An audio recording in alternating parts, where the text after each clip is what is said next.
Assalamualaikum warahmatullahi wabarakatuh.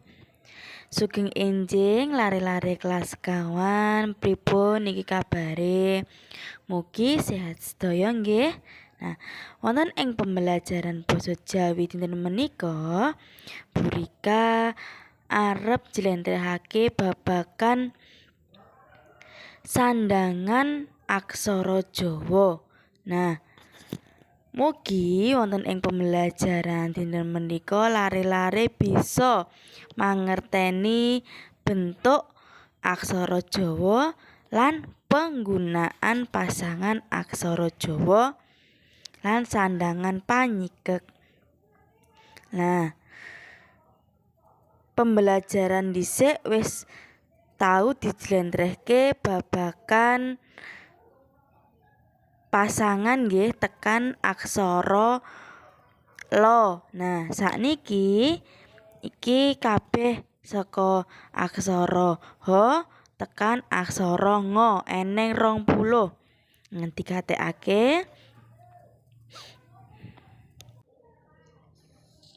pasangan co. Nah, niku pasangan ro kali pasangan ko. Nah, pasangan ho iki manggone ana samping. No ngisor, co ya ana ngisor, ro ana ngisor, ko ana ngisor. Banjur iki huruf napa? Aksara da. To, so. Nah, aksara pasangan do nang mangisor tapi gabung. To, banjur aksara so. Iku banjur aksara wo. Lo. Nah, do, to, so, wo, lo.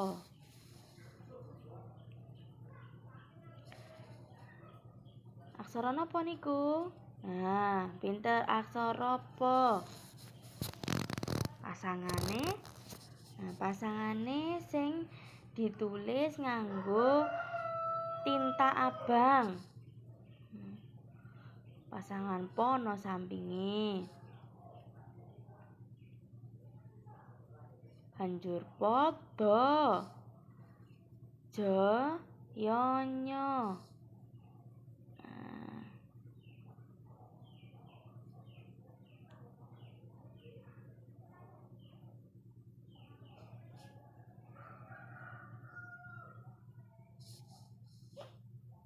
Padha jaya nya. Banjur mo. Aksara mo.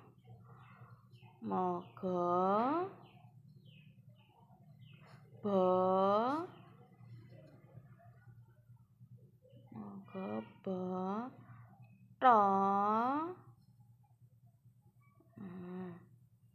Ngo. Nah, aksara ra kaliyan ngo niku meh padha nggih, ananging sing benten napa? Enten ra niku enten penglure. Nek mo niku cucuk. Ngo. Nah, penulisan pasangan kanggo aksara Jawa kuwi ana catetane, ana sing perlu digatekake. Aksara pasangan ha, so lan po niku ditulis ana mburine aksara sing dipasangi. Nah, banjur aksara pasangan raya ga lan ngo bentuke kuwi padha karo aksara pokok utawa nglegena. Nah, lan didekoke ana ngendi? Ana ing ngisore pasangan aksara sing dipasangi. Nah, sakniki Bu Rika njlentrehake babagan ukara sandangan panyikek wanda. Apa kang diarani sandangan panyikek wanda iku? Nah, Sandhangan panyikeuk wanda yaiku sandhangan sing kanggo nutup akhiran suku kata. Nah, ana pinten? Enten pinten sandhangan panyikeuk? Sandhangan panyikeuk wanda niku cacahe enten sekawan, enten papat napa mawon to? Nah, wujude siji ana wigyan. Nah, wigyan kuwi dienggo panyikeuk ha. Tuladhane nomor 1 ana tembung gajah. Nah, ga banjur ja banjur wigyan ha. Sabanjure yaiku cecak. Wujude ngoten niku nggih. Nah, cecak niku diengge panyikeuk nge utawa nga. Tuladhane ana wayang kacang. Nah, banjur sing angka 3 wonten layar. Nah, wujude kaya dijleret. Ana dhuwur iki dienggo panyikeuk R. Nah, tuladhane ana layar lan nomor kalih enten pasar. Sing angka 50, nah iki ana pangkon. Nah, pangkon iki dienggo ngapa? Dienggo mateni konsonan ana ing mburi dhewe. Nah, tuladhane ning pangkon iki ora iso ana tengah.